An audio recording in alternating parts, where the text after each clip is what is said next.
Gervonta Tank Davis. Let Shakur Stevenson.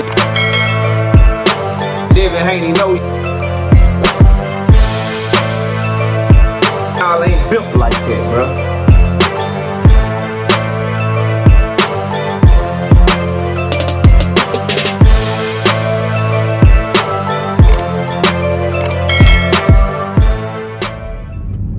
Oleksandr Usyk, Gervonta Davis, Terence Crawford, who pound for pound #1. Smash the like button, subscribe to the channel. Catch me live Monday, Wednesday, and Thursday night at 7:30. We also live Sunday mornings with KC Boxing Network at 9 a.m. Join the channel as a member. Drop super chats when you come by the live streams that we're doing. Hit me up if you want to debate. Knockoutboxing86@yahoo.com is the email. Let's get it cracking. So, the pound for pound conversation, one of the most subjective, controversial, hotly debated topics in boxing that we have, man. Like, it is up there with the face of boxing conversations, and you know, who would win if these two fight the fantasy fight conversations. Pound for pound is one of those conversations that, depending upon who you talk to, you're gonna get a completely different list, and both of them people can know they boxing inside and out, right? Because each person's criteria is different. Each person values certain things over the other things. Like, it's difficult, it's subjective, it's fun, it's a great conversation to have. It's gonna be a ton of people that disagree with this video that I'm making, and then it's gonna be some people that agree, and then if you go watch somebody else's video or somebody else's live stream, you get a completely different rationale. But here's what I think, right? I think based on how pound for pound lists are done in two main ways, right? Which is, people do it based off of accolades and resume. That's one way that people do it. And then a lot of people do it based off of the eye test. The eye test way is the way that it was created for, which was Ray Robinson, which I keep trying to educate people on. The pound for pound list, this mythical list that we all love to discuss, was created because people were like, yo, if Ray Robinson was a heavyweight, he beat their ass, bro. He just too little. But pound for pound, he's the best fighter in the world, because if we put him in the heavyweight division, he whooped their ass, right? So that's where the eye test shit comes in there. For me, keeping it all the way 100 with y'all, when we discuss Terence Crawford, Gervonta Tank Davis, and Oleksandr Usyk, there's no argument for Terence Crawford if you go based off of those two different ways of viewing it, right? If you go off of accolades, resume, Oleksandr Usyk 1, Terence Crawford 2, and Tank Davis 3. Obviously, Tank Davis doesn't even belong in that conversation when discussing accolades compared to Oleksandr Usyk and Terence Crawford. But when you compare Usyk to Crawford, you got two undisputed champions in two separate weight classes in the 4-belt era. Both are able to do that. And Terence Crawford has championships in more divisions. However, Oleksandr Usyk actually went up more weight because he went to the unlimited division. So Bud Crawford has went from 35 to 54, 19 pounds. Usyk has went from cruiserweight 200 to fighting a dude 280 pounds in Tyson Fury. Fighting a dude 250 in Daniel Dubois. So he's jumped more weight than Bud Crawford. So do you value the multiple divisions, or the fact that Usyk actually took the pound for pound list that was created for Ray Robinson and said, look, bro, I am going to show you what I'll do to a heavyweight. You don't have to wonder whether or not I'm better than Tyson Fury. I'm going to actually fight him. You don't have to wonder whether or not I'm better than Anthony Joshua. I'm going to actually fight him. You don't have to wonder if I'm the same size as him, what we would do. I'm going to show you what I would do. And the way that Usyk has got his undisputed titles, I think separates him from Bud Crawford. Winning every cruiserweight belt in that champion's home country. Taking it belt by belt by belt in his first division. Whereas Crawford got a lot of his belts from Julius Ndongo. No disrespect to Ndongo, but getting your belts off of him, a fighter who has lost like 7 of his last 9 fights, been knocked out multiple times, getting like 2 of your 4 belts or 3 of your 4 belts, whatever it was, from him, that don't do shit for me, right? Compared to Oleksandr Usyk fighting Glowacki in Poland, fighting Gassiev in Russia, fighting Marius Briedis in Latvia, defending against Bellew in fucking UK.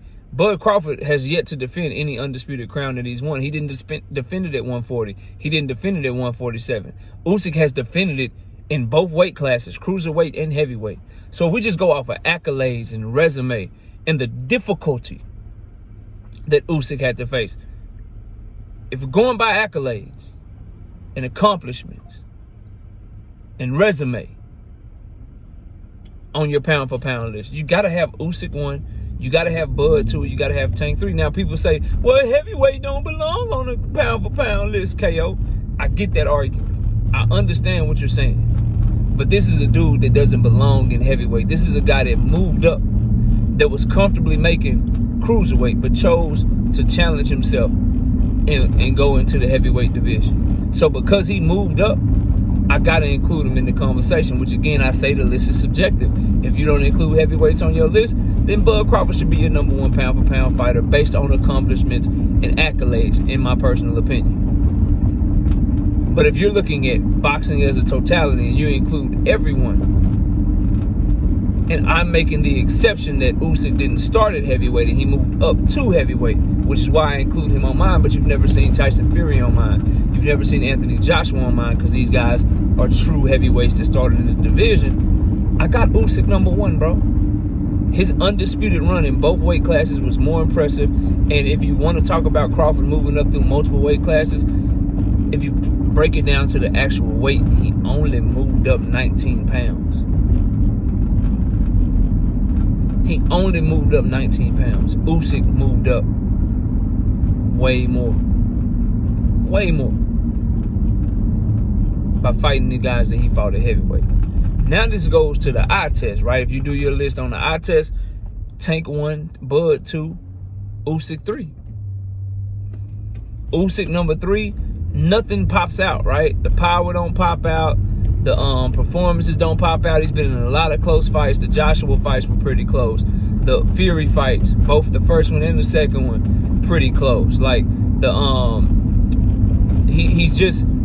he doesn't win by the widest of margins. He's not knocking shit out, right? 24-0 with like 12 knockouts, I believe, or 23-0 with 14 knockouts. It's like hovering right above like a 60% KO ratio. So he's not putting on these dominant performances. It's starting off real competitive, finishing real strong. So your eyes, Usyk, don't pop out to you. Just very technical, very steady, good feints, good pressure, good textbook offense and defense, and just gets the job done. When you look at Tank Davis and Bud Crawford, that's where the eye-catching shit comes in at, right?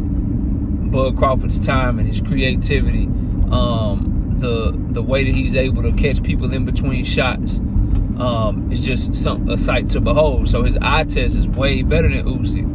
But if we going off an eye test, and that if these fighters were the same,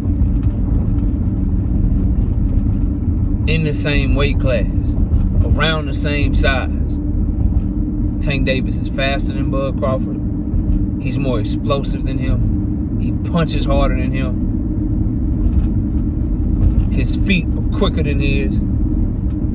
He jumps off your TV screen.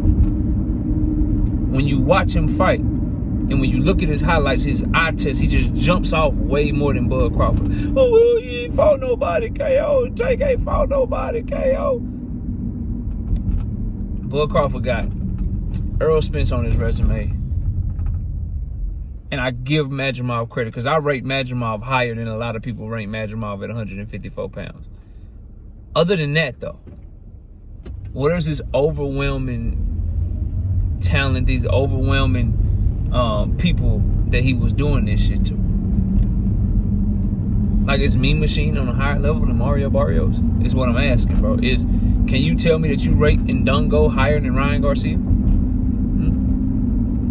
when Tank fought Pedraza, when Pedraza was champion, undefeated at 130 pounds, do you rank Jeff Horn above him? You rate Ricky Burns over Leo Santa Cruz? Like, these are the things that I'm thinking about when I'm judging them against each other, in the way that they look in the highlights, and how they look against them. Like, you got Jose Benavidez Jr. over Frank Martin as a fighter, over Hector Garcia as a fighter. Jose Benavidez Jr.